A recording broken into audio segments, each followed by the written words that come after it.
Magandang umaga, magandang tanghali at magandang gabi po sa inyo lahat. Ako po ang inyong kaibigan, si Royce Hipolito mula po sa The Kaibigan Podcast, only here at The Kaibigan Network. Maraming salamat po sa inyo lahat. Andito po ngayon tayo sa labas ng Stockholm, sa labas ng Sweden, sa labas ng studio lang. Dito lang sa Stockholm City, dito po ang ating headquarters ng The Kaibigan Network at kami po ay nagpapasalamat po sa inyo lahat. Mag-uumpisa na po kami bumati sa inyo na maligayang Pasko at maligo tayo sa bagong taon. Joke lang po mga kaibigan. Pero again, maraming salamat po for all of the support dito sa ating podcast. Ako po ipapasalamat po sa inyo lahat dahil po napakaganda po ng reply, napakaganda ng response, napakaganda ng mga feedback po na natatanggap po namin. We promise to make it better as well. So huwag niyo po kakalimutan, The Kaibigan Podcast, only here sa The Kaibigan Network.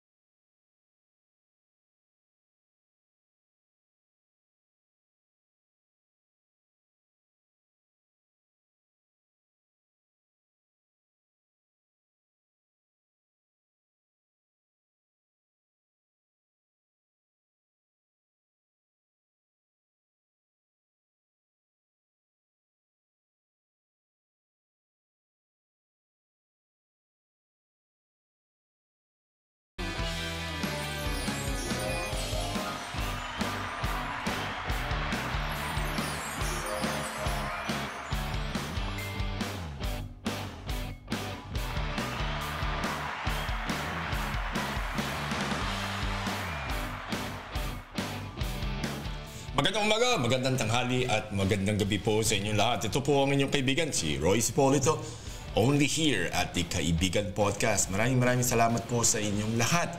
Again, walang sawang pagpapasalamat. Yes. Okay, so kamusta tayo mga kaibigan? Yung mga nasa barko, nasa disyerto, yung mga tiga Saudi dyan, tiga Riyadh, Al-Khobar, Jeddah. Naku, maraming salamat sa mga PM ninyo. Tsaka doon sa iba na meron daw pinadalang pasalubong sa akin. Yes!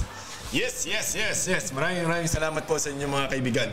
At naku, iniintay ko yan. Ang balita ko, camel daw. Joke. No, hindi naman. So mga kaibigan, magpupunta tayo ngayon sa ating special Christmas episode. Okay. Hi, I'm Jennifer Illustre from ABS-CBN's Star Circle Batch 9 and your former TV commercial queen from eons ago. Now I'm 45 and I have a desk job and living the peaceful life here in Germany. Anyway, I would like to congratulate the Kaibigan Network for the very successful Kaibigan podcast, and don't forget, kaibigan mo ako. Thanks, Royce! Yes, thank you, Jennifer Illustre. Maraming salamat sa iyo. At tayo ay, ano ba tawag masasabi natin? Napakabait po ni Miss Jennifer Illustre na yan. Siya po ay nakabase somewhere in Southern Germany. Southwestern Germany po, kung hindi po ako nagkakamali. At she's having the time of her life, basically. So, yan po mga balita natin ngayon dito. Prepare lang ho tayo sa ating usapan kaibigan dito. Magpapasko na. Yes! Kung hindi nyo, since na itong usapan natin ito kasi medyo, paano ba natin masasabi ito? Hindi kasi tayo, ano tawag dito? Wait lang. Andito kasi tayo sineset up natin yung ating background music. Ang nangyari po kasi is yung, alam mo, magpapasko na. Yes. At alam niyo naman kung ano ibig sabihin ng Pasko. Malaking gastos. Yes. Magtago na kayo sa pinanggalingan ninyo, mga kaibigan. At ang mga ninong at mga ninang dyan, umpisa na magtago kayo dyan. Magtago na kayo sa pinanggalingan ninyo. Of course, hindi naman siguro. Hindi naman siguro natin tawag dito. Hindi naman natin siguro tatakbuhan ang ating mga inaanak. Mga inaanak at mga inaanak, wag inaanakan ha. Ibang ano yan ha. Ibang usapan na yan pag yung inaanakan. Iba po yan mga kaibigan. Ako, hindi natin yan tinotolerate dito sa Kaibigan Network. Okay, magkakaibigan tayo, walang talunan dito, di ba? Okay, so ngayon, wait. Yeah. Wait. Lakas ng Yes po. Hinihinaan lang natin ng konti dahil yes, para mas maganda, para hindi boring. Ngayon, ang pag-uusapan natin ngayon ay kung hindi dito po sa Europe po kasi isa ho sa pinakamagandang lugar para kayo ay magpasko. Yes, mga kaibigan, it's one of the most beautiful places para makapag-Christmas po, lalo na doon sa mga nangangarap na makatikim ng White Christmas. Nako, paano ba natin masasabi yun? It's really recommended, kumbaga. So, ito yan. Gusto natin pakita sa inyo na napakaganda ng Pasko dito. In fact, today ay the first day ng ating, ano ba tawag nito? First day dito sa Sweden ngayon magkaroon ng snow. And it's about 1 month late and 12 inches short. Yes po mga kaibigan. Ano ibig sabihin naman ng 12-inch short? Kung ano iniisip niyo dyan, hindi yun. Hindi yan, mga kaibigan. Ako, kayo dyan, malilikot ang mga iniisip niyo. No. Hindi ko. Last year, kung meron makapalang snow dito, as in talaga mga 12 inches ang kapal. So, mga 24 centimeters yun, 25 centimeters deep. So, lubog ang sapatos na high cut. Yes. Siyempre, magandang pakinggan, magandang ano tawag nito? Magandang, paano ba natin masasabi? Magandang experience yan para doon sa mga sanay tayo sa mainit kasi sa atin eh. So, di hamak na mas maganda naman makatikim tayo ng medyo malamig dyan. Although, hindi masarap ang snow kapag may edad ka na. Yan ang, mga may rayuma dyan, tsaka mga maaray-aray dyan. Alam mo yung mga iba natin mga kaibigan dito po sa Sweden, mga Filipinos na kaibigan natin, nag-uumpisa na mag-panic buying ng efficacent oil, tsaka ng yung salompas, tsaka yung omega painkiller. Yes, mga kaibigan. Yeah. Wala tayong magagawa. Talagang pag masipag kasi wala tayong magagawa dyan pag yung dumarating na yung wear and tear ng ating katawan. So mga kaibigan, ito ngayon, balik tayo sa ating, this is our Christmas special episode.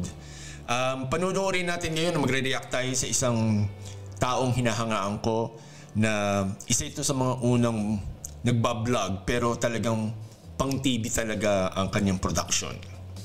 And I've been following him for the longest time, maybe mga 12 years na.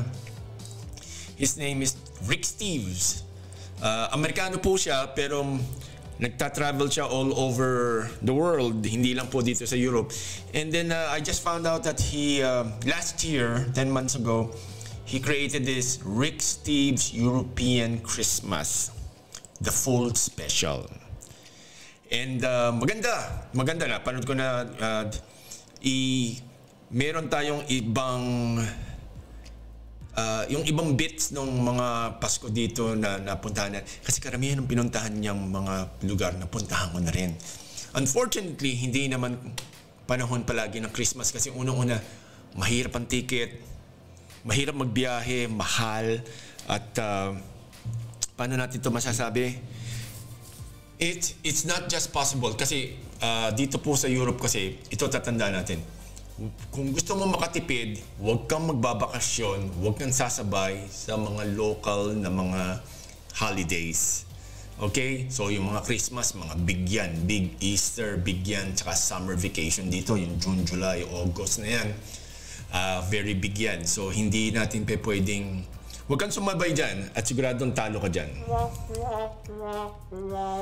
Pag sinabi natin talo, ibig sabihin natin ang lugi kayo dahil saksakan ng mahalang singilan. At the same time, anong tawag dito? Hindi ka makapag-enjoy kasi maraming tao. And then of course, yung price, kung masyado kayong price conscious, which is also malaki ang pagkakaiba ng presyo.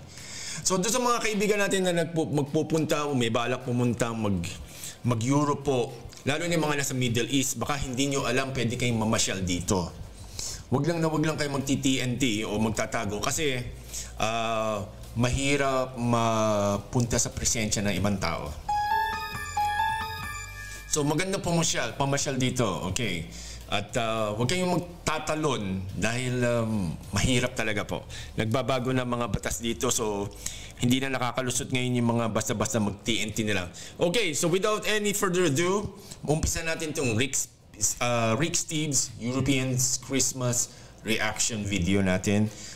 Pakikita natin doon sa ating blog nito, tsaka dito sa ating podcast, yung paano ba natin masasabi, yung mga iba-ibang klase na ito na sabihin na natin yung mga points na pang Pinoy na side. Okay, so let's listen to this one at manunod tayo kay Rick Steves European Special.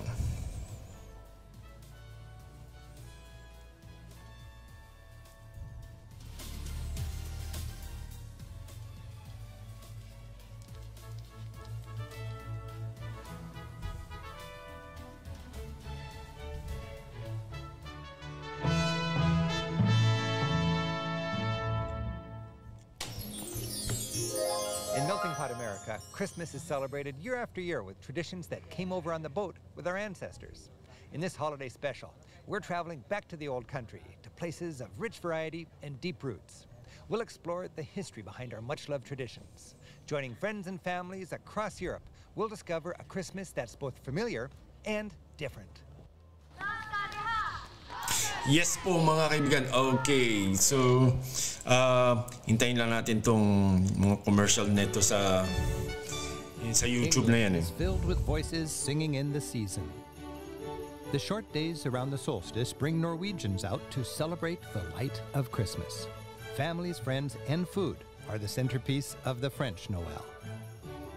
An angelic Christmas presence fills Germany and Austria with magical wonder.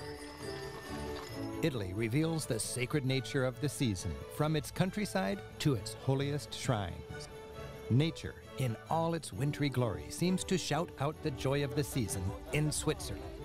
And everywhere, Christmas is celebrated with family, including my own, as together, Europe remembers the quiet night that holiest family came to be. While each European Okay, so ito binention niya yung Germany, France, UK, Norway. Dito po kasi, okay, so ang Christmas, yung Christmas na familiar tayo, yung mga may Christmas tree na ganyan, nag-umpisa po yan sa Germany. Many years ago, centuries pala. So, kasi yung mga puno po dito, dalawang klase. Yung natatanggalan ng dahon, which is yung sinasabi natin na autumn, mga fall na ganyan. And then may mga klase ng halaman o mga puno na tinatawag natin evergreen. Yung evergreen naman ay yung mga halaman na hindi natatanggalan ng dahon at they stay green throughout the year or kumbaga for the rest of their lives. And pero natutulog po yung mga puno na yun during this time. Kasi unang-una tatandaan niyo pag kasi winter, halos walang araw. So, hindi ko sulit magluto yung mga puno ng pagkain kasi it doesn't work. Okay, so yan po yan. Okay, so dito po sa, if I'm not mistaken, dito po sa Norway, sa Finland, sa Sweden, tsaka sa Denmark, meron kami dito ng Santa Lucia Day. Okay, yung Santa Lucia Day, si Santa Lucia yata yung nagpauso ng nakaputing damit na may mga kandila. So yun ang kumbaga parang umpisa ng Advent. Doon po sa mga hindi natin mga Kristiyano, mga kaibigan, or hindi mga Katoliko, or hindi familiar, ito po yung every 4 weekends bago magpasko, ginagawa itong Advent. Tapos may Advent wreath, tsaka yung may mga kandila. Dito po kasi sa Scandinavia, it's majority po ay Protestant. When we say Protestant po kasi, yun yung mga Lutheran, Baptist, Presbyterian, at kung ano-ano pa. Dito po sa Sweden, Lutheran po yata ang, if I'm not mistaken, Lutheran po ang dominant. And sa UK, si Christmas ay sineselebrate Iba ho tawag kay Santa Claus. Si Santa Claus po sa UK ang tawag ay Father Christmas. Tapos sa Germany naman po ay hindi naman si Santa Claus. I think, kasi Claus is German.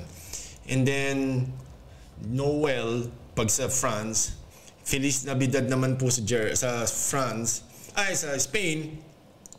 And then naman sa Italy naman, sa Italiano ay si Babbo Natale. Yes po. So, yun ang mga Christmases. Ngayon, tuloy natin to at makikita ninyo yung pinanonood natin dito kay Rick Steves' European Christmas. They all followed the same story of how the Son of God was born on earth. So, nakikita natin siya ngayon nasa isang simbahan. And then, of course, pinakikita yung nativity na story. So, itong mga drawings na ito na mga meron halo, yung bilog na yan, parang astronaut na ganyan. Sign of divinity, tsaka saintliness po yan. So, dyan yung, kumbaga yung istorya ng paano nagbuntis si Maria ng by solo. Yes po. And then, yung pong December 25, again, nililinaw ko po, never pong sinabi ng kahit anong simbahan na ang December 25 is the actual date kung kailan pinanganak si Kristo.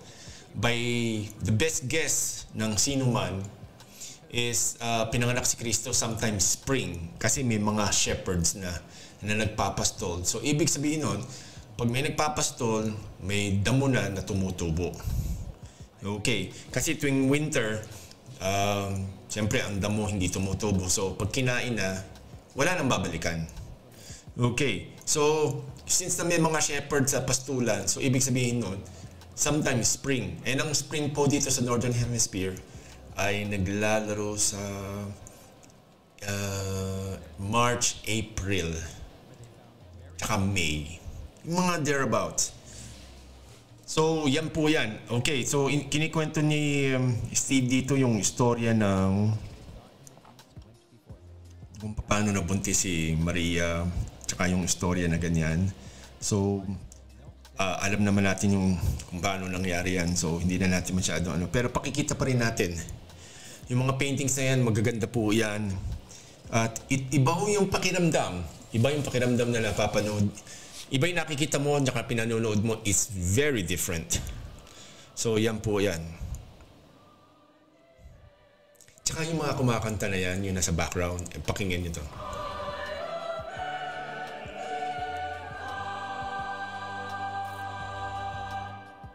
This is the story that Christians have celebrated through the ages. We don't really know on which day Jesus was born. Historians argue it was likely in the spring, as shepherds were tending their flocks. But in the 4th century, a pope declared December 25th to be the official birthday of Jesus. Why that day?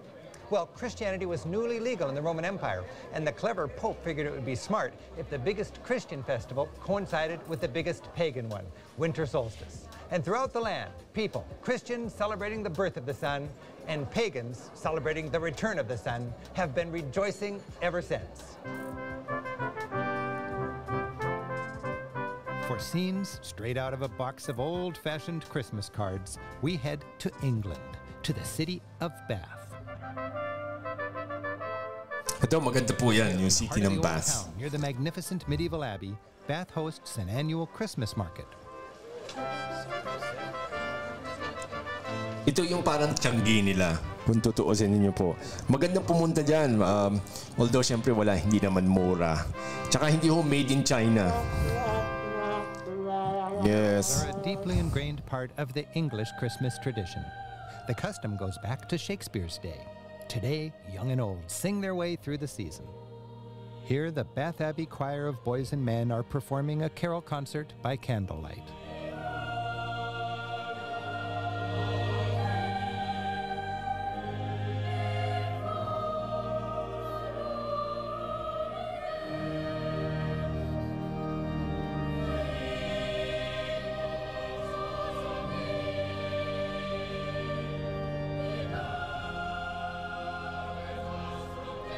So, kita nyo ang ganda ng mga boses. Saan ka nakakita ng mga malalaking tao, matatangkad ng mga tao, tsaka mga teenager, tsaka mga elementary students, kung kumanta parang mga anghel. So, yan po, ito yung pinakikita ninyo, makikita nyo ngayon sa video natin na this is how Christmas is being celebrated doon sa UK. Alam ko marami kayong mga kamag-anak na nasa UK or nasaan man. Pero sa totoo lang po, palaging nirereklamo ng mga Filipinos dito, iba daw ang Pasko sa Pilipinas. Of course! Natural po yan, mga kaibigan, yung mga Pasko na ganyan. Talagang kakaiba. Pero hindi po automatic na yung Pasko dito boring. Kasi hinahanapan kasi natin ng ugaling Filipino yung mga bansa na tinitira natin. So medyo hindi ho magandang idea po yun. Ito pa, isa pakinggan niyo ang ganda. As is the case just about anywhere, it's in the countryside that families celebrate Christmas in the most down-to-earth style. My friends, Maddie and Paul and their kids, Theo and Layla, are looking for a living tree, which they'll decorate. So ayan po, itong pinunudo natin ngayon, ito yung isang pamilya sa UK. Tradisyon po dito, ito mga pinuputol na puno na ito para sa Christmas. Actually po ito ay farming, Christmas tree farming. Isang hong klase po ito ng sabihin na natin na agricultural activity na imbis na pagkain ng tinatanim nila is puno. So alam niyo naman ang mga pine tree kasi itong mga ganitong klase mga evergreens na ganito, nag-uumpisa yan sa buto. And so ginagawa nila, taon-taon nagtatanim sila ng 500 o 1,000 pieces ng trees. Every year yan, kailangan nilang magtanim kasi maybe 5 years in the future, magugulat ka na lang na andyan na siya, matangkad na siya. Siguro mga 2 metro ang tangkad or more. Binibenta na nila yan para sa maging Christmas tree. Although may mga tao na ngayon na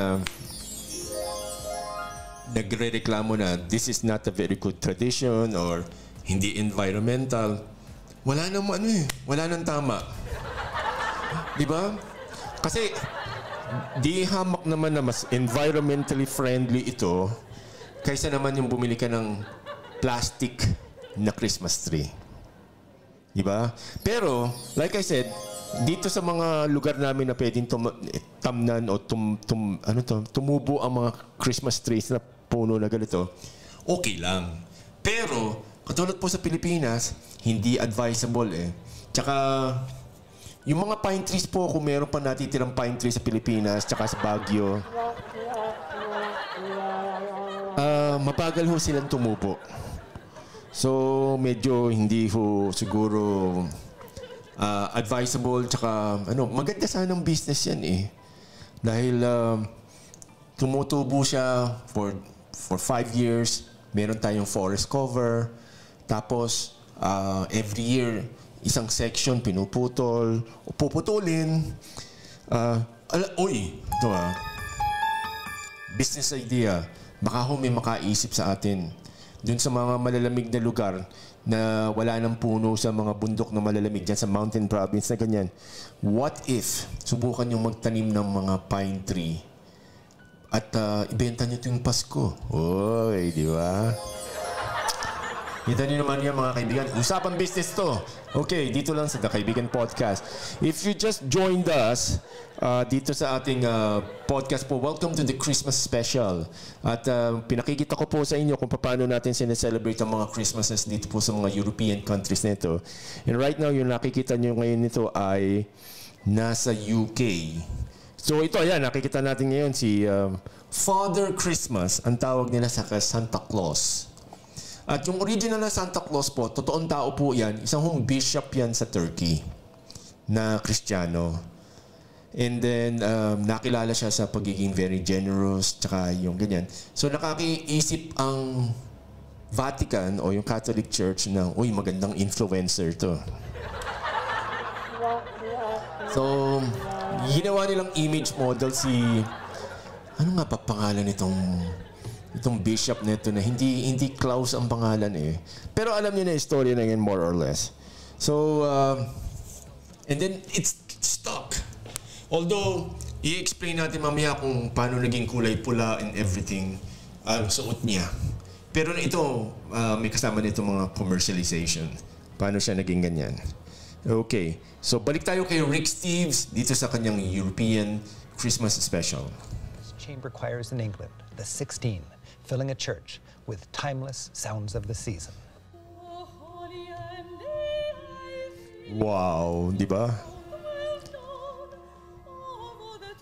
Wow.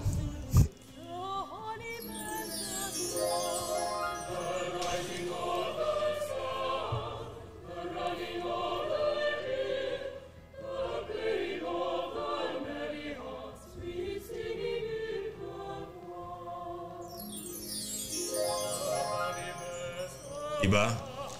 Ayun. So, ngayon ang global warming ang problema dito sa mga climate change na ganyan. Yung nakikita nyo na ngayon, sa UK kasi mahirap mag-snow o madalang na mag-snow due to global warming, climate change na ganyan. Pero, nag-i-snow pa rin tsaka malamig. Problema ko kasi sa snow, ang problema kasi sa snow, mga kaibigan, kasi is yung pag malapit ka sa dagat, lalo na yung malalaking dagat na ganito, katulad ng North Atlantic, nakaharap sila doon, tsaka yung Ireland, madaling matunaw ang snow. So, nakukuha nila yung labig, pero hindi nakukuha yung snow. So, madalang tayo makakita nung beach na puno ng snow. Okay? So, yan ang isa sa mga napupuna natin na, although sinasabi natin doon sa north, ng mga northernmost climates kasi, natural lang, pero saksakan kasi ng dilim, tsaka malamig. Okay. So, tatandaan po natin ang salt water doesn't freeze because of the salt. Okay. So, lahat ng mga snow, fresh water yan. Okay. Leaving the tranquility of the English countryside behind, London offers Christmas fun. Ito, natira ako dito sa London. Streets twinkling with joy. Maganda siyang puntahan, pero sa experience ko, not really, this is not my cup of tea. Yes po yan. Magandang puntahan, to be honest. Magandang puntahan, hands down, magandang puntahan. Or is that snow? Yan, napunta rin ako dito sa Trafalgar Square. In the heart of the city, Yan. a winter wonderland has been created. Mahirap mamasyal noon. Noong 1996, nag-iisa akong mamasyal dito. Yeah. Talagang mahirap. Pero summer ako napunta noon, so hindi ko nakita yung mga Christmas decorations na ganito. And London's town crier is in fine form as he passes out mince pies and holiday cheer. Malaki na akong pinagbago ng UK, sa totoo lang. Hindi ko nasasabihin, hindi ko naduduktungan kung bakit. Kasi marami na naman magagalit. Elegant enough to make a commoner feel like royalty. Ito. Almost all major cities na basta kayang lumamig ng konti, meron itong artificial na skating rink. Rerentahan mo lang yan. Although mahirap. Yes, mga kaibigan, yung blade na yon, pwedeng maputol ang daliri ninyo. Ito naman pinakikita yung mga old style na mga toys. Ito mga marionettes po yan. Snow globes, walang kamatayan. Yes. So, hindi maganda sa UK po kasi palaging umuulan. Or, usually, 4 seasons in one day. Sisikat ng araw, medyo iinit ng konti. Alam niyo yung pag sinabing mainit yun po yung 20 degrees Celsius, yung mga or lower pa doon. Yun yung malamig sa Baguio ng Pasko o December or January. Yun ang So, siguro for Christmas, shopping, although mahal of course, not advisable po yung pumunta ng UK. Ito naman po yung Santa Lucia, yung sinasabi ko sa inyo. Bringing light to the middle of winter and the promise of the return of summer. These processions are led by a young Lucia wearing a crown of lights.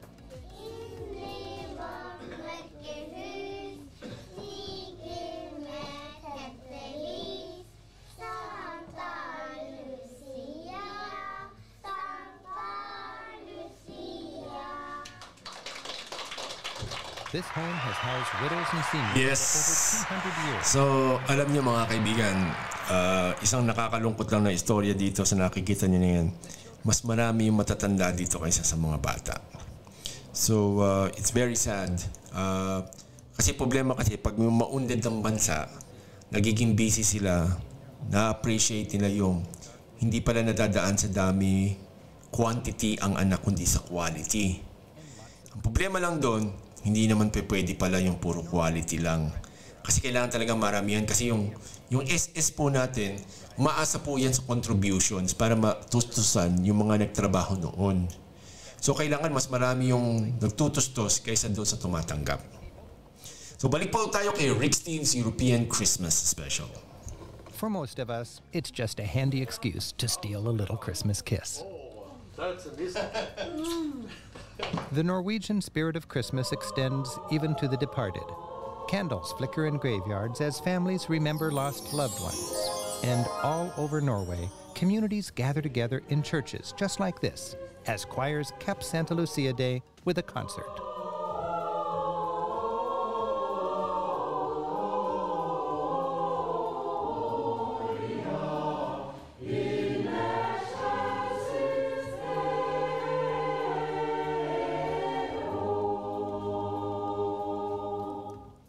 So ayan po, although hindi lahat ng mga kababayan natin, mga kaibigan natin mag-enjoy sa mga ganito, pero paminsan-minsan masarap naman yung maiba. Di ba? Yes po mga kaibigan, maiba naman paminsan-minsan.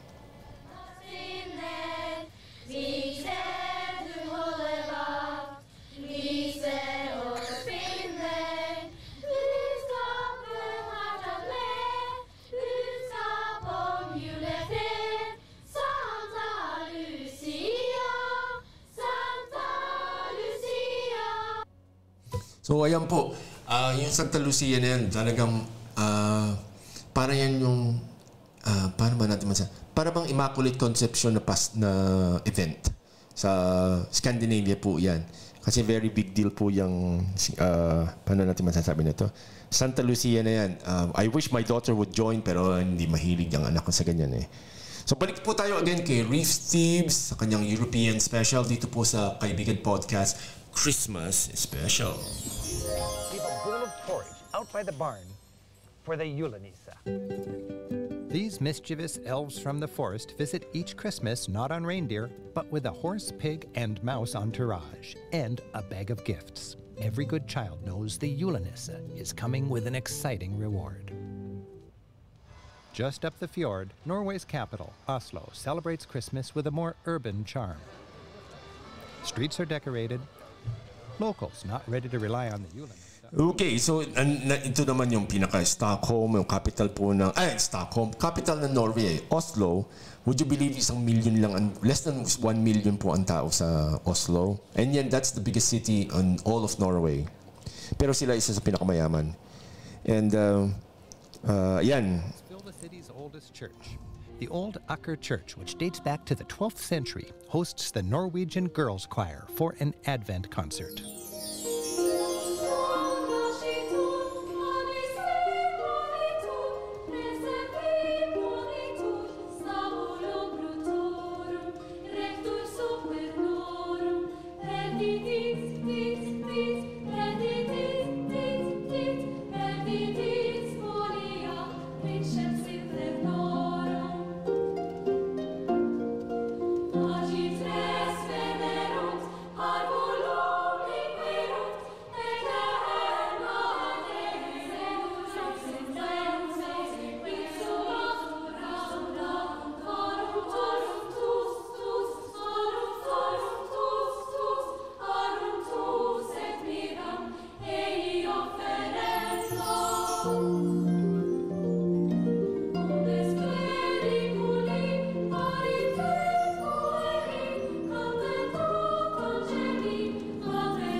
So, ayan, alam nyo, I have seen and listened to one of these kinds of like choirs.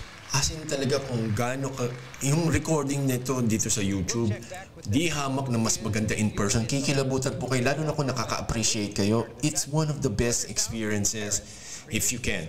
So like I said, compared to UK, sa Norway, mas maganda po ang feel ng Christmas po sa Norway, pero both para sa Philippine standards natin malungkot tsaka boring. Okay. So andito naman po si Rick Steve sa France. Brilliantly heralds this happy season. By night, Paris's biggest department stores dress up the streets. Printemps is pretty in pink, and the Galerie Lafayette has woven an exquisite embroidery of lights. And all along the Champs-Élysées, it's a festive forest of 2,000 twinkling trees.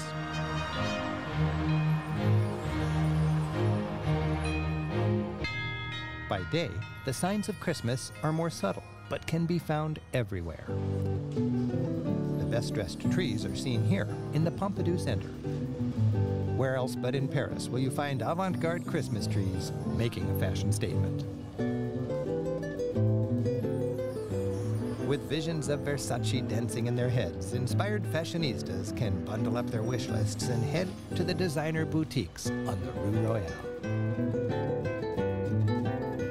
Christmas in Paris is elegantly understated, and the city yields unexpected moments. Turn a corner and you just might find yourself in a stylish arcade, all wrapped up in red. Okay, so makikita niyo po ito sa video yung sa France. Aminin ko po sa inyo, sa mga Europeans po, o yung tinatawag natin mga puti, mga ganyan, although mali po ang tawag po yun, ha? Pinaliliwanag ko lang sa inyo. Yung mga Italians and French, they don't share the same culture tsaka pamanhiin or whatsoever. Katulad po ng mga English-speaking countries, katulad po ng mga UK, Ireland, mga ganyan. Iba rin po ang ugali ng mga tao sa Scandinavia at iba rin ang ugali sa Germany at iba rin yung ugali sa Spain tsaka sa Portugal. Pero may magkakamag-anak sila in a way. Makikita nyo yung Pasko ho kasi in general is a German tradition at hindi po maganda ang dating history ng France tsaka ng Germany. At yung UK at France at Germany hindi rin maganda. So, hindi ganun ka big deal sa kanila minsan yung mga holidays ng mga hindi nila nakasundo. Kasi may mga tampuhan pa rin. Okay. So, iba. Katulad nun sa Italy nung dati, nung doon kami nakatira, ilang linggo na lang, 1 linggo, 10 days na lang, tsaka pa lang sila mag-i-start mag-display ng Christmas decor. Pero ngayon medyo hinahabaan nila kasi napupunan nila na malakas sa tourism yung may kalitong Christmas. Although they don't really like it. Kumbaga, para ba yung fiesta ng Tagalog, dahil malakas sa racket, hindi sineselebrate rin sa Mindanao. Or yung fiesta na sineselebrate sa Mindanao, dinadala sa Manila kasi dinudumog ng tao. So more or less parang ganun po yan, in context po ganyan. So nasa France tayo, saan kaya naman pupunta ngayon si Mr. Rick Steves? Balik po tayo sa France. During Christmas, the Eiffel Tower becomes the highest ice skating rink in Paris.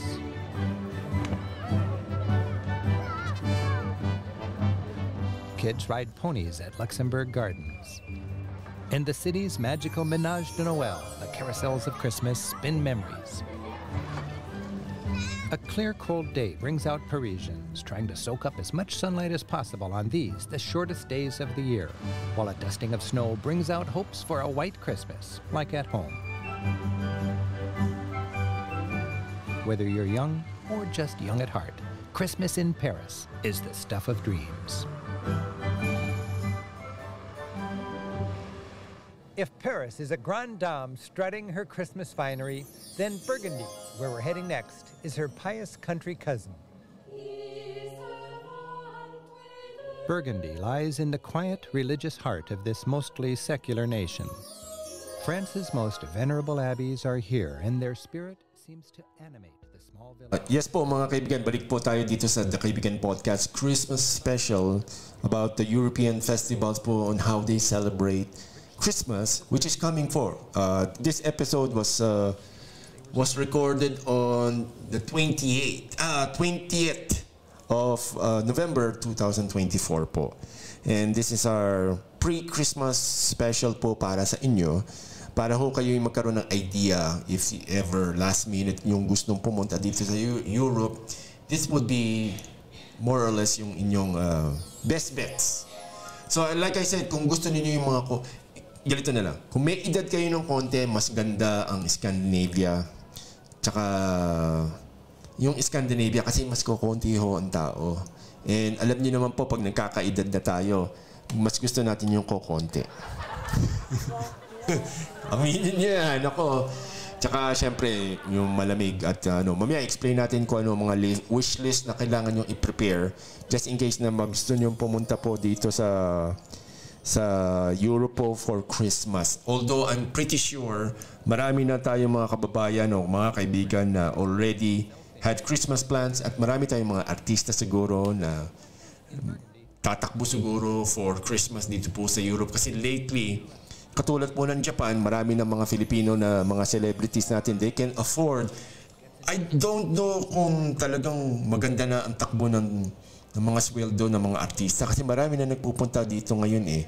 Unlike before, mga panahon ni Nora Honor, alam mo yung napaka-big deal yung bang magpunta ang mga Filipino artista, lalo na mag-shooting. Ngayon, parang ordinaryo na lang na nag-shooting sa Canada, sa States, sa Europe, sa Spain, yung mga ganyan. Napakadalas na ngayon. Although, sabihin na natin, in general siguro, bigyan ko kayo ng idea. Para sa isang film crew, average po ng isang tao, budget po yan ng isang movie, outfit na magpapadala ng tao, kunwari sa shooting, papunta dito. Hindi ho kasi magkakamukha ng ticket yan sa aeroplano kasi yung crew ay nasa economy at syempre yung mga artista nasa business class. At ang business class is about 3 times, 4 times the regular economic. So, economy class. So, yung 600 euros or $700, naglalaro ho yan sa $2,000 mahigit ang isang business class seat. Okay. Ang nakakatawa ho doon, yung nasa economy tsaka yung nasa business class, pareho kayong darating rin doon sa same destination. Diba? Although, magandang sumakay sa business class dahil maluwag, comfy. Siguro, for the experience and for the heck of it, masarap siguro. Pero pag yung para lang, I'm not really a fan of it. Really. Although, ang problema lang sa economy class, pag may nakasabay kang may batang makulit. Di ba? Yan ang nakakainis. Pinaka-ayoko yan. Merong isang airline ng isang bansa dyan sa Asia na hindi ako sumasakay kasi ang mga pasahero na may bata na maliliit, lalo na paglalaki, nako, saksakan ng spoiled, hindi sinasaway, wala silang pake kung nakakaabala sila sa kapwa nila pasahero. And kahit anong reklamo mo, hindi ka pakikinggan kasi ikaw yung dehado, ikaw yung dayo. So that's why I never took that route again anymore na. So ayan po tayo, balik tayo kay Rick Steves' European Christmas. These markets, called Christkindl markets, enliven squares throughout Germany. The most famous is here in Nuremberg. It's a festive swirl of the heartwarming sights, sounds, and smells of Christmas.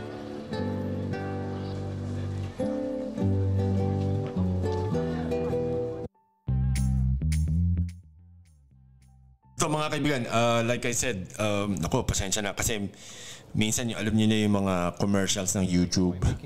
So, ito pa ulit, balik tayo sa mga Christmas sa Germany. Napakaganda po kasi ang mga laruan doon. High-tech pero yung old style. Able to crack the tough nuts. So if you like all of these things, I know maraming mga Filipinos na mahilig mag-collect sa mga ganito. Germany would be a very good when it comes to authentic, not made in China na mga items. Yeah, most of the time hindi ho ito gawa sa China. Itong mga ganito. So when you buy something, it's really made out of European wood and was done by a European. Hindi po gawa ng made in China. Sound of wind blowing through its wings. It's a favorite for capping family Christmas trees. Bakeries crank out old-fashioned gingerbread, the Lebkuchen Nürnberg, using the original 17th century recipe. Back then, Nuremberg was the gingerbread capital of the world, and its love affair with gingerbread lives on. Shoppers can also munch the famous Nuremberg bratwurst, skinny as your little finger, and sip hot-spiced wine. As in so many cultures, kids love their local version of Santa Claus. While Santa is a legend, his character is based on Saint Nicholas, a kind and generous bishop who actually lived in Turkey in the 4th century. Holiday gift-giving, especially in Catholic regions, is often associated with the feast day of Saint Nicholas, December 6. But Germany is Luther country.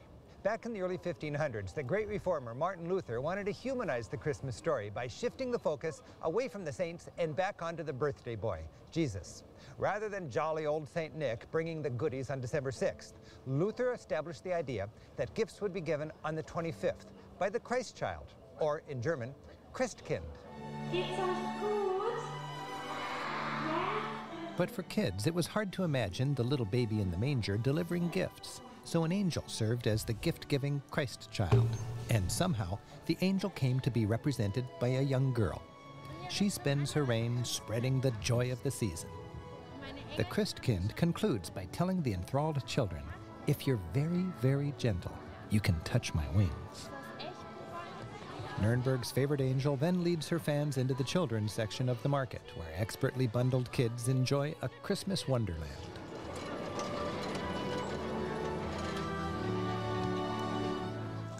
Okay, so doon po sa hindi pa nakakaalam, meron po, ang dati ko po kasing partner po ay isang German and nagkaroon po kami ng isang anak. And she's now 21 years old. And I do have very good, fond memories when binibisita ko yung anak ko noon at napupunta kami sa Christmas market. And ganyan na ganyan, kung ano yung nakikita nyo na ngayon. Yan, yung Glühwein, yun po yung spice na warm na wine na parang may ginger yan. Tapos yung mga bread. Alam niyo po sa Germany, sa totoo lang, napakasarap po ng tinapay. Although, iba yung lasa ng pandesal. Yun po kasi alam niyo, minsan po kasi palagi natin tatanggalin o ito-turn off muna natin pag nagbabiyahe tayo. Never compare yung pagkain na pupuntahan ninyo sa pagkain na pinanggalingan ninyo. Bakit? Kasi po mga kaibigan, ang ibig sabihin, you will never enjoy the actual experience if you're always going to look for kanin. Yes, alam ko. Ako talaga siguro natural na sa atin na hindi na natin siguro matatanggal yung sa pagkain ng kanin kasi hindi talaga nakakabusog. Pero I could siguro not eat rice for 1 week. Okay lang sa akin. Pero hindi ko kaya yung long term. Although mas nakakataba talaga ang rice. Yes, mga kaibigan. Although, yan, balik tayo doon. Bread is masarap doon. Lalo na yung brown broth, ang tawag nila. Ibig sabihin lang ng brown bread, pinaganda lang po yun. Pero, ang bango po ng panaderia nila doon. Bakery po ang tawag ko doon sa German po ng bakery. At yan po kasi ang pinakakanin nila. Kanin nila is bread. Source of, parang yung pinaka-kanin nila is bread tsaka patatas. Yes po yan. So, punta naman po ngayon tayo sa Austria. Sung for the first time nearly 200 years ago. According to legend, a local priest went out one Christmas night to bless a newborn baby. As he walked home in the snow, he was so moved by the stillness of the starlit and holy night that he wrote a poem about it. He gave the poem to Franz Gruber, the organist in his church, who composed a simple tune. On Christmas Eve, 1818, the carol was sung for the first time, accompanied only by a guitar. So, ayan, yung Holy Night, yung Silent Night, yung pala yung inumpisan pala yun sa Austria. And kasi sa Germany po, sa Austria at sa Germany po kasi magkahawig po sila ng, para silang German pero magkaiba, huwag yung sasabihin po yun. Kasi medyo, pero pakinggan nyo to.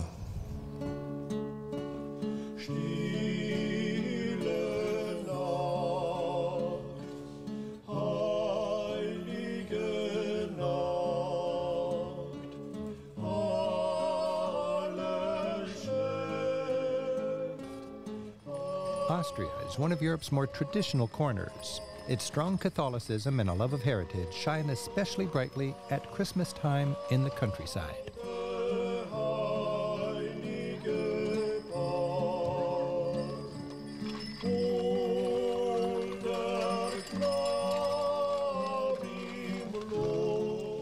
Alam niyo mga kaibigan, ako rin. Again, I have an opportunity to live in Graz, Austria. It's the second largest city. Parang yung Cebu, kumbaga.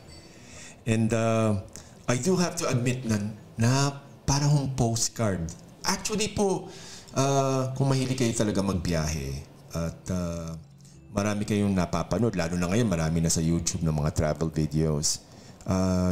Sa totoo lang ho, iba pa rin, it will not do justice yung pinakamagandang camera, pinakamagandang audio. Kahit ano gawin mo, mas maganda talaga yung puntahan at makita mo in person. At kung makakatapat ka ng magandang weather, shush. Hindi ko na masabi, lagot tayo sa YouTube. Ayun. Pero sa totoo lang, it's so beautiful ho kasi ang ideal Christmas setting siguro is yung makapal ng snow. Tapos, paggising mo or Christmas Eve, mawala yung ulap. Clear siya na maraming stars, pero makapal yung snow. Wow. Yes po. It's one of those things. I had the opportunity many times na lalo na dito sa Sweden. Kami ho nung anak ko na pangalawa, yung 15-year-old. She and I would walk midnight dito po sa Sweden kasi dito sa Sweden kasi yung may mga lugar dito kasi na paano ba natin masasabi yun? May mga lugar dito kasi na between barangays dito po sa Stockholm, parang Maynila ito. Yung bang pagitan ng Caloocan tsaka Maynila, mayroong nature reserve, may gupat yan. Although hindi naman kalakihan, pero it's enough to support wildlife, katulad ng deer at kung ano-ano pa. And then, napakaganda mong maglakad. Although you need good shoes tsaka good clothes to stay warm. So dito naman po kay Rick Steve, balik naman po tayo while he went to Rome. And through the ages, pilgrims have stopped here at the Basilica of Santa Maria Maggiore. The faithful believe the original planks from Jesus' crib are in this ornate container. And here, in the capital of Catholicism, each Christmas, lovingly constructed manger scenes called presepi pop up all over town. St. Francis of Assisi is credited with assembling the first manger scene in 1223. He used it as a tool to teach people the story of the first Christmas. Since then, in the creative teaching style of St. Francis, manger scenes often put Bethlehem in a local context. Instead of the Middle East, Italians have long set the Holy Family right here, in Italian settings. St. Francis knew that by putting Jesus in a place people would recognize, their own neighborhood, the faithful could relate more easily to the story of his birth.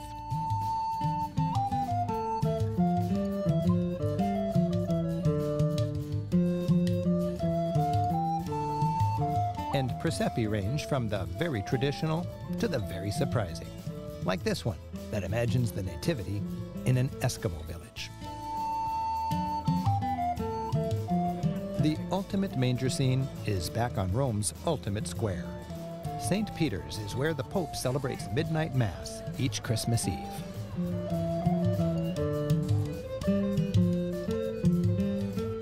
For Roman families, there are more than just manger scenes to see. For centuries, this lively square, Piazza Navona, has hosted a boisterous village-like holiday market that stays busy until Epiphany in January. So ayan, ang pagbati po ng Italiano, in Italiano po ng Christmas ay Buon Natale. Sa Germany po ay Frohe Weihnachten. Sa French po ay Joyeux Noël, parang ganon. Of course, sa Spain po, yung familiar sa atin, yung Feliz Navidad. At dito po sa Scandinavia, maintindihan ka pag sinabi mo Good Jul. Okay. Kasi yung Jul is yung Jul. Ano ba yung umpisa ng Jul? Yan. So, more or less yan po yan. Nakalimutan ko ano yung Christmas sa Greek. Pero more or less nandyan po yan. So, again, sa Europe po kasi, lalo na sa Italy, hindi na halos nag-i-snow. So, medyo problema po yan. Masisira yung inyong... Kung naghahanap kayo ng White Christmas, don't go to Italy. Okay. Malabo na yan. Tapos yung ingat po kayo, if you're going to Switzerland, hindi po lahat ng lower elevations po sa Switzerland ay nag-i-snow na ngayon due to global warming. So marami na mga ski resorts na nasa lower slopes po, mga lower altitude, yung mga 1,000 meters below, wala nang snow. At nagsasarado na sila kasi hindi na capable physically, tsaka masyado na malaki ang overhead to create artificial snow kung malulusaw rin kinabukasan. So it's like a losing proposition. Ingat po tayo dyan. So again, hindi mo pwedeng sabihin na ang gusto niyo yung White Christmas. Ang Germany po, according to my daughter, hindi na masyado rin nag-i-snow. So, malamig lang. Siyempre, pag walang snow, tubig. So, drizzle, yung angge sa Tagalog, at medyo, I don't know if you're going to enjoy it. Pero, mas masarap po sana ang snow kasi malamig siya, hindi ka masyadong mababasa. Mamaya po, i-explain ko sa inyo kung anong mga kailangan ninyong isuot o dalhin or to consider bago ho kayo magpunta ng Europe or bago kayo mag-ski o bago kayong mag-winter wonderland. Okay. So ito yung pinakikita ngayon dito ni Rick Steves. Sa Italy po ito, mga things na ginagawa nila. Mapupunan ninyo, hindi na masyadong ganun.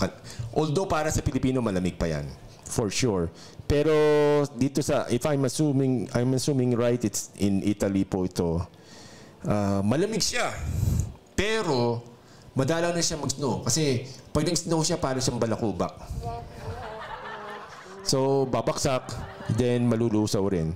Although, I was told before, lalo na sa Milan, which is in the northern part of Italy, na malapit po yan sa Switzerland, nung dati makapal daw, yung natatabunan pa yung mga kotse, hindi ko kayo maniniwala. Many parts na nandito ng Europe, lalo na dito sa mga central part, hindi na ko nakaka-experience nung ganun kakapal. At yung kahit po dito sa Norway, Sweden na yan, Scandinavia, hindi na ho ganun kadalas rin ng snow na makapal. Okay. Hindi ko na sa inyo kikwento kung ano yung bad side ng snow kasi Christmas special to di ba? Ayoko naman sirain yan. Pero, mamaya ipaliwanag ko sa inyo. Okay, so, dito pa rin tayo sa Italy at let's join back to Rick Steves' Christmas special. Here at the 15th century Abbey of Monte Oliveto Maggiore, reclusive monks celebrate their faith in a timeless fashion, as if one with the communities they serve.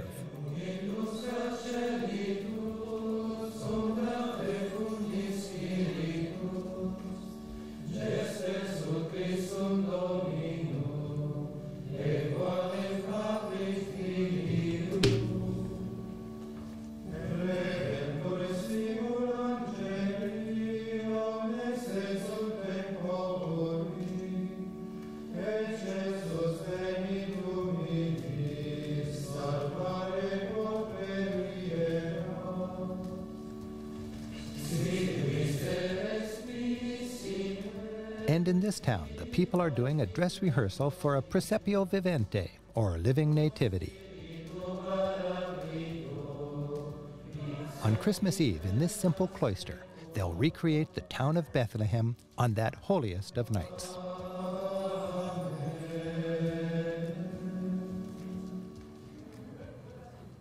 In the countryside, you'll appreciate how sacred traditions have deep roots. Here in this medieval Tuscan hill town, villagers stack neat pyramids of wood for great bonfires. The lighting of the fires is a signal to villagers dressed as shepherds to come and sing old carols.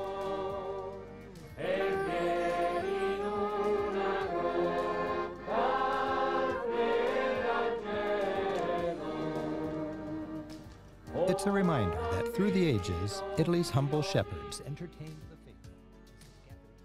So ayan po mga kaibigan, again ako, we were listening to the Christmas special ng ating kaibigan podcast. Ako maraming salamat po sa inyong lahat for tao dito, nakikinig sa atin, sinasamahan nyo kami, etc. dito sa Kaibigan Podcast. We would like to greet our friends who are listening right now habang sinasamantala natin itong mga nagsasalita si Rick Steve dito sa Ferdinand Uy from Canada, Wendy Olsen from Norway, Jennifer Schreiner from Germany, Dan Alvaro, the action legend po yan, nasa Pilipinas po yan, Lin Jo from Siargao pero nasa Sweden na yan, Russell Dionella, ang ating famous comedian po sa Pilipinas, Louis Juliano, Presi Wicoco, Archie Francia, Sheila Garmay Esquera, Trixie Bautista, Chen Calma from Lago Como, Norlita Coral from Sweden as well, Chef Jesse Poblete, naku, ayan, maraming salamat. Fedic Teles ng Jesus is Lord sa Dubai. Maraming salamat po. Direct Glenn Cuy Infante, naku, maraming salamat. Kung kayo ay marami kayong mga commercials na napapanood na hindi nyo alam na siya. Si Osang Soloven, yung ating komedyanen, maraming salamat po. Thank you very much. And then of course, si Christina Victor Cruzon. Yan po mga kaibigan po natin dito po sa The Kaibigan Podcast. You're listening here only on TKN. Balik po tayo kay Rick Steve sa kanyang Christmas special.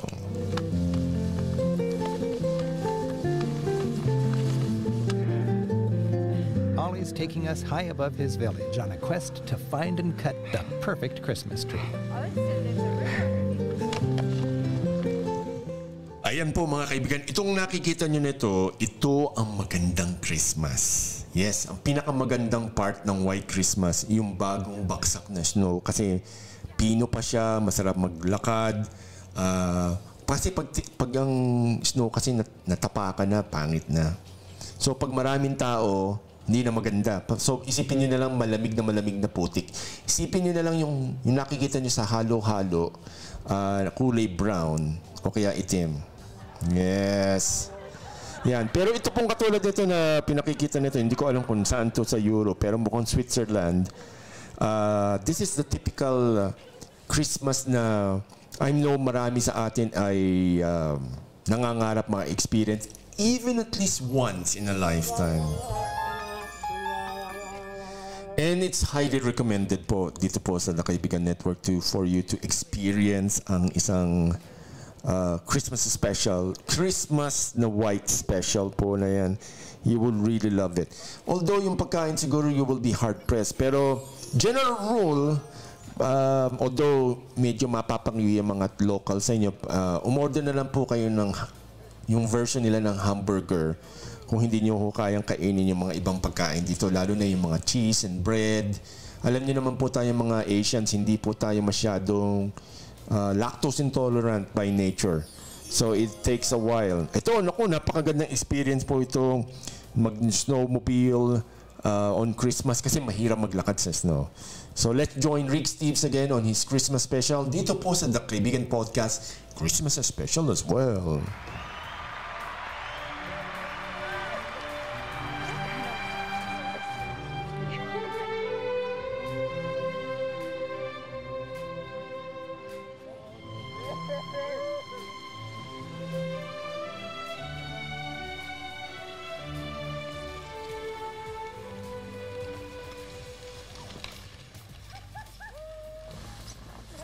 Back in the village, the kids take the tree home, and we've been invited to enjoy another Christmas tradition. While I grew up opening windows on a paper advent calendar, up here, the windows are real. 25 homes decorate a window for each day of Advent.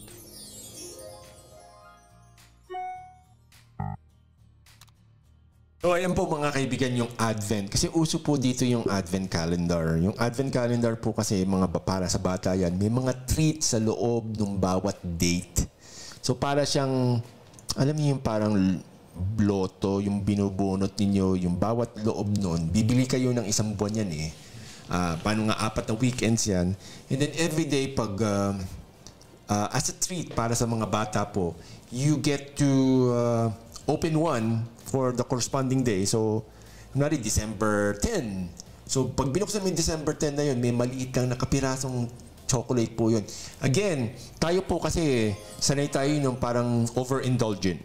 Kumbaga, dito po kasi, hindi uso dito yung wasteful. Yung bang sakto lang. Dito sa Sweden, hindi kayo maniniwala mga kaibigan, ang mga bata, tinuturuan bumili ng candy. Tapos sasabihin niyo, uy, masama yan. Oh yes, it's true, masama po yan. Ang candy po in general. Would you believe na lahat ng groceries po dito meron parang silang candy corner na style na isang aisle na puro candies. Ang tawag po namin dito sa mga ganyan, yung kinikilo na mga sweets, chocolates, mga nuts, mga kung ano-ano, goodies. Yes po, yung goodies. Parang Monster siya, pero hindi siya Monster. Yes. So, pero, alam niyo po, sa totoo lang, lahat ng bata dito meron ATM card. At nilalamnan po nila yon. At ginagawa ho nila ng mga bata dito. Hindi sila gumagastos for certain days of the school day. Kasi, usually naman po kasi may pakain sa school.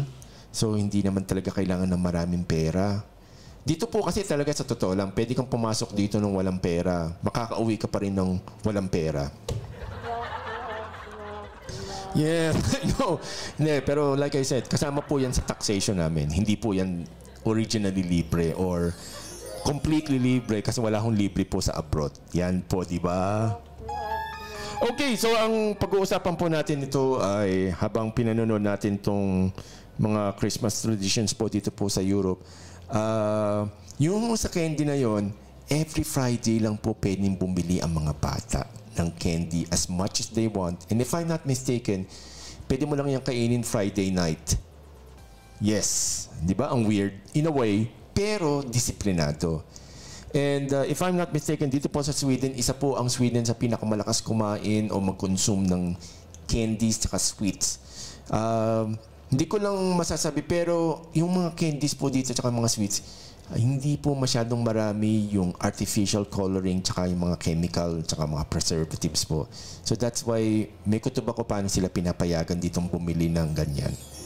At ang maganda rin po dito, natututo mga bata na to save enough money para makabili sa goodies po. Kasi ano yan eh, guhit, 100 grams. Kahit magkano, pagkahalu-haluin mo yan, siguro mga 35 different flavors ng mga sweets. Hindi lang mo puro chocolate base, may mga marshmallows, mga kung ano-anong sour cream, kung ano man yan, hindi ko alam. Hindi naman ako masyadong mahilig sa ganyan. Ang mahilig ako sa chocolate. And then, siyempre, may maliliit na pala yan. Shoot mo doon sa paper bag. Hindi ho kami gumagamit dito masyado ng plastic. Kasi hindi ho yan nabobulok. So, yung paper na yon, food grade, tsaka malinis. Well, ayun. And then, kinikilo mo yan. Depende po sa panahon. If I'm not mistaken, magkano ba yung 160, 500? Siguro ang isang kilo ng goodies dito naglalaro sa... Lalaro siguro mga 800 pesos per kilo. Yes. Pero, I'm very sure wala naman bumibili ng 1 kilo.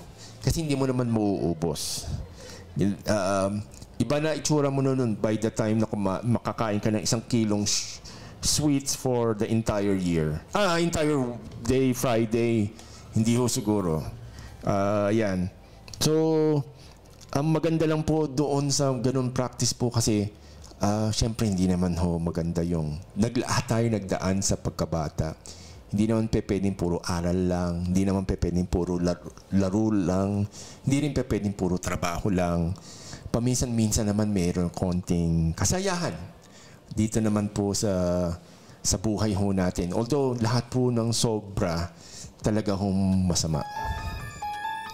Yes po yan mga kaibigan. So, gusto lang ho natin paalala ho sa inyo. Again, like I said, kung gusto nyo ng magagandang bundok, tas magandang Christmas na yung mga log house na nakikita nyo, mag-concentrate po kayo sa mga mabubundok na lugar. Katulad po ng mga Switzerland, Austria, tsaka southern part po ng Germany. Yes. Anything else po sa Germany, magiging parang dark lang. Yun ang problema. Kapag pumunta po kayo dito sa Europe, even if not for Pasko or if not for Christmas, hindi maganda ang weather pag yung mga autumn and winter kasi madilim. Bukod sa madilim, malamig at basa. Okay. So, ito po yan. Ako, magtatapos na itong kay Rick Steves na ganito. Anuhin natin. Pag-uusapan natin ngayon yung kung ano man yung isusuot ninyo. Okay. So, napabalitaan ko dyan sa ating maraming ukay-ukay. Yes. So, siguro pinaka-importante na kasi ang problema ko kasi sa pagbiyahe po ng malamig is yung jacket po ay bulky. Di ba? Joyeux Noël! Happy Christmas! Ho, ho, ho! Frohe Weihnachten! Oyez! Oyez! I wish you all a very Merry Christmas! From our family to yours, peace on earth and goodwill to all. Merry Christmas. Merry Christmas! Ayan po. So, nagtatapos po yung special po ni Rick Steves. Do like and comment po rin dun sa kanya kasi talagang very wholesome and accurate information po compared do sa mga ibang nag-feature na mga ganyan. He's, from my experience in the more than 10 years na following him, he does his assignments very well. So, although medyo old style, old school, wala tayong magagawa dyan eh. Dahil, like I said, hindi siya nagpe-present para to entertain, but more on to inform. So, yan po. Okay, so balik tayo sa sinusuot natin sa Pasko. So, usually po kasi problema natin yung weight. Okay, I'm pretty sure meron na daw nabibili sa Pilipinas ng mga ukay-ukay. Hindi ko alam kung saan nyo gagamitin yung mga makakapal na jacket na yan. Pero, kung meron, sige. Okay, so ang maganda po na bibili ninyo dyan is make sure yung bibili yung jacket, yung somewhat waterproof sa labas. Okay, kasi bad news po, ang snow kasi, kapag yan tumama sa jacket ninyo, yung mga parang, hindi naman cotton yun eh, yung parang polyester, bukod sa bumibigat, tumatagos rin yan, pag nabasa kayo, magkakasakit kayo, pahirapan yan. Okay. So maganda yung waterproof, yung pag inityahan mo ng tubig, dumudulas yung tubig. Okay, so pag bumagsak si snow, babaksak rin yung tubig, babaksak rin yung, magi-slide rin si snow. Yan po ang pinaka-ideal. Same rin sa pantalon. Huwag na kayong magdala ng maraming pantalon kasi mas maganda kung bumili na lang kayo dun sa ukay-ukay nung maghanap rin kayo ng pang-ski na pantalon na medyo baggy. Kasi let's face it to mga kaibigan. To be honest po kasi, pag kayo nagbabiyahe dito sa abroad, lalo na pag malamig na panahon, it is not necessary to take a shower every day. Okay, bakit? Una-una po kasi sa sobrang lamig po kasi nakaka-dry po ng balat yung lamig. So pag naliligo kayo, lalong madadry kasi yung oils na supposed to be na nakakalagkit sa Pilipinas tsaka yung nagkakaroon tayo ng amoy ay tawag dito, dapat natin tanggalin pero wala ho tayo sa Pilipinas during this time. So hindi dapat yun gawin natin doon. So hindi ho yan healthy.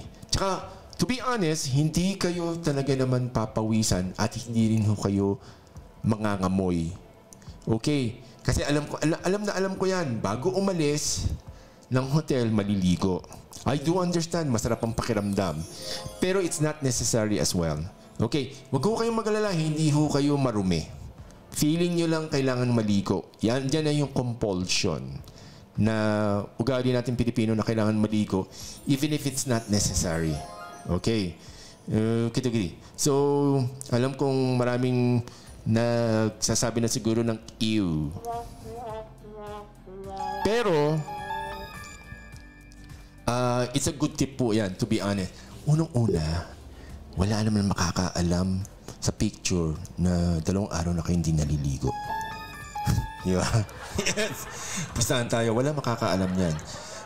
Tsaka nakakabagal po yan kasi I have to admit sa inyo mga kaibigan, pag kayo dito sa abroad, hindi kayo pwedeng lumabas ng basa ang buhok. Dahil kayo magkakasakit. Yan ang sinasabi ko sa it's either influenza. Yung bagong, yung basang buhok, lalabas kayo, it's a recipe for disaster. At doon ho, ito meaning ko sa inyo, tapatin ninyo ako, yung mga kaibigan po natin na nandito na sa Europe, matitigas ang ulo, marami kong kakilala ng mga Filipina na syempre araw-araw nagtatrabaho, naliligo, lumalabas ng basa pa ang buhok ng winter. Marami na hong nagkakaroon ng sakit ho, tsaka nagkakaroon ng complication. Yes, that's true po. That's true. I'm not joking, tsaka hindi po ito in good humor, tsaka katuwaan lang. It's not really po. So, pinaliliwanag ko lang sa inyo na it's not a smart idea. Mura lang naman ang hair dryer. Kung hindi kayo talaga mapipigil pala na maligo araw-araw. Although, syempre, depende rin sa klase ng trabaho mo eh. Kung talagang, kunwari, sa kusina, katulad namin, at sa kitchen kami paminsan-minsan, hindi mo maiiwasan na hindi maligo. Lalo na pag uwi mo kasi ang higaan mo mangangamoy ng pagkain. And that's not really a good, nice, or place to sleep. Yes po, mga kaibigan. Again, you're listening to the Kaibigan Podcast po, mga kaibigan, only here at the Kaibigan Network, broadcasting live from Stockholm, Sweden. Ako po ang inyong kaibigan, si Roy Cipolito. Don't forget to like, comment, and subscribe. Mga kaibigan, please lang, parang awa nyo na. Yes, mga kaibigan. You're listening to the Christmas special sa mga kaibigan po natin na sa Saudi Arabia. Alam kong hindi nyo nasa-celebrate ang Pasko dyan, ibang Pasko dyan. Although nag-snow dyan lately, pero I'm pretty sure malayo yan doon sa mga urban centers kung nasaan mga marami na majority ng mga Filipino na kaibigan natin na nagtatrabaho dyan andon.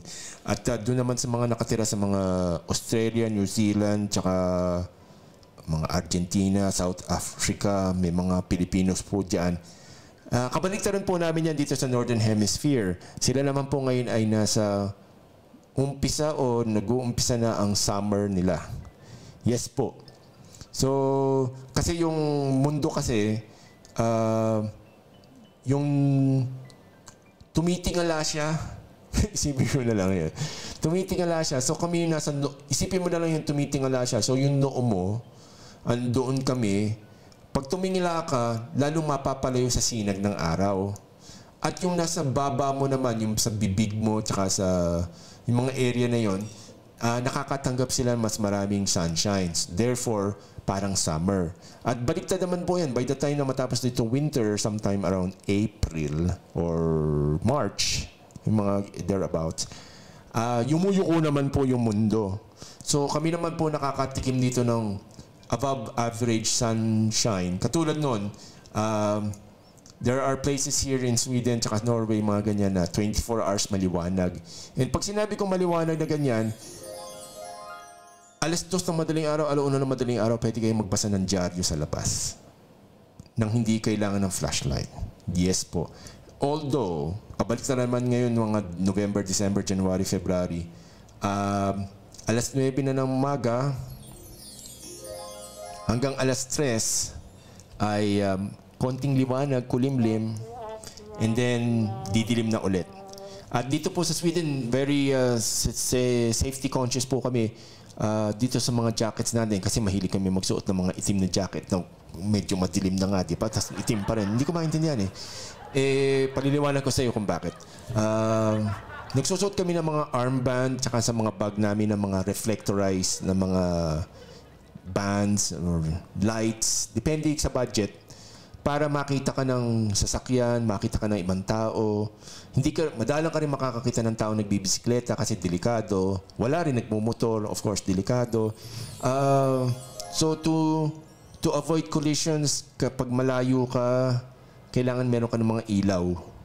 So pag may ilaw ka, nagre-reflect yan. So kaming dalawa ng anak ko, pag naglalakad kami, meron akong flashlight na nilalagay ko sa blinking mode para nakatutok siya sa lupa, and then anybody from afar can see us. Kasi pag nagbi-blink yan, makaka-attract ng attention. Kasi pag hindi siya naka-blink, makikita yung ilaw, baka magkabalang kaming poste. Yes. Mahirap yung maging poste. Yes. So, ayan po. Again, sa mga kaibigan natin na magpupunta, balik tayo doon. Pagdating nga pala sa sapatos naman, alam niyo sa totoo lang, para hindi ho magandang magbiyahe anytime, in any situation ng maraming dala. So, if you're planning to wear different clothes every day, kayo ho ang mahihirapan. Okay. Would you believe po ako pag nagbabiyahe ako, pag yung mga yung mga multi-day na travel ko, minsan ako lang mag-isa or nagpupunta ako kung saan-saan. Ang ginagawa ko bumibili ko ng mga murang underwear. Di ba? At ang ginagawa ko, tinatapon ko na lang siya kapag nagpapalit ako kasi para gumagaan yung gamit ko. At the same time, or doon sa mga masyadong sentimental o kung ano man ang dahilan ninyo, pwede rin yung mga lumang damit ninyong panloob. Pag winter po yan, ha? Kasi kailangan nyo ng panloob, isa pang parang jacket, parang isang sweater, tsaka pa lang yung jacket. So parang 3 susun yan. And to be honest, yun lang pinakaloob ang kailangan yung palitan para hindi kayong mangamoy. Yes. Pero, ang problema naman yan, siyempre, pag hindi mo tinutupi or something, nagiging bulky, nagiging pabigat po yung mga yung mga maruruming damit mo.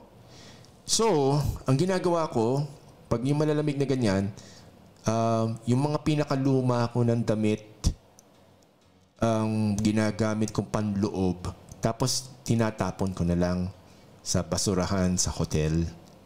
Yes.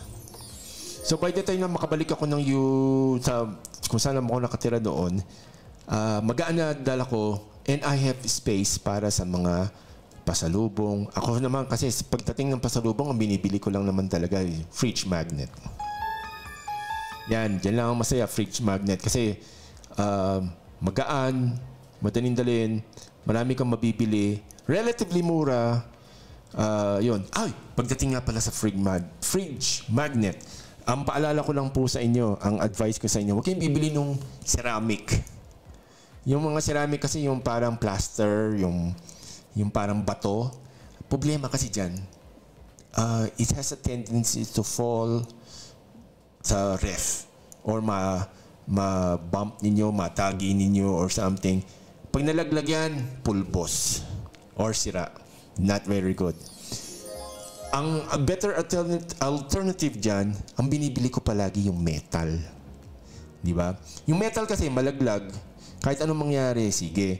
Ang binibili ko rin sa metal, yung medyo parang engrave. Yung parang may emboss yan ng konti. Kasi, ang ano naman doon, yung mga paint kasi niyan, tsaka yung iba kasi picture lang na parang dinitikit lang sa piraso ng bakal, they fade over time. Siyempre, kung hindi mo naman makita na yung mga bansa or yung mga views, hindi na maganda. Di ba? So, that's a big tips para ho sa inyo. Always don't buy yung pag nabasag, pag nalaglag sa sahig, nababasag. Kasi sayang po yung memories ninyo, nababasag din. Yes po. Okay, so you're listening to the Kaibigan Podcast Special Christmas Edition. Ako, maraming salamat po sa inyong lahat. Kami ay nasa 40th episode na kami po. Yes, nako, thank you very much sa inyong pagtangkilik po na ganyan. I'm really surprised with the performance po of the podcast. Yes, mga kaibigan, nagpapasalamat po kami sa inyong lahat. We really appreciate po kasi at nagugulat ako sa performance ninyo sa mga viewership natin, lalo na yung mga kaibigan natin sa Middle East. I really appreciate it. Maraming salamat po sa inyo. Nagdaghan salamat sa inyong tanan. Okay na ron sa mga kaibigan natin, mga Ilocano. Paano ba sasabihin pa sa ibang salita sa atin? Maraming salamat po for listening. Buti na lang nagiging kasama nyo kami sa inyong mga trabaho. Especially ginawa natin tong format nito na mas nagko-concentrate kami sa audio kaysa sa video para ba makalusot sa mga employers natin na pwede kayong makinig ng ganito habang nagtatrabaho without them realizing na para kayo nanonood ng palabas. Di ba? Totoo yan ha. Mahirap yan ha. Kasi like I said, nire-respeto natin mga oras ninyo na siguro magandang gamitin kami as kasama ninyo sa pagdadrive, kasama ninyo habang nagtatrabaho, kunwari sa kitchen, so kung sa mga resort o kung nasaan man kayo, habang nag-iintay kayo ng shift ninyo, trabaho ninyo, kung ano man ang ginagawa natin dyan, o yung mga domestic sa household service natin people, nako, pantanggal po ng lungkot. Kasi yan ang mahirap dyan sa mga ganyang klaseng trabaho. Talagang isolated kayo at ingat din kayo sa mga pinapasukan nyo na ganyan. Be smart, wag ko kayong masyadong mabait. And then, ito, kaya katulad nga natin yan. Kasi, di ba, nakakasawa na lang rin yung puro patawa, puro na lang, paminsan-minsan naman, masarap yung nakikinig ng ganito. Yeah, di ba? Yes! Mga kaibigan ako.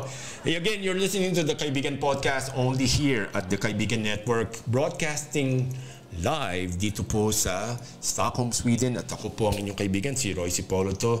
Dito po sa ating 40th episode na ginawa rin natin pre-Christmas special. Yes. Diba? Yan po mga kaibigan ako. Nagpapasalamat po kami sa inyong lahat kasi how do we say that? Gusto namin makatulong in a way. Ito lang ang aming munting maitutulong sa marami tayong mga problema sa buhay.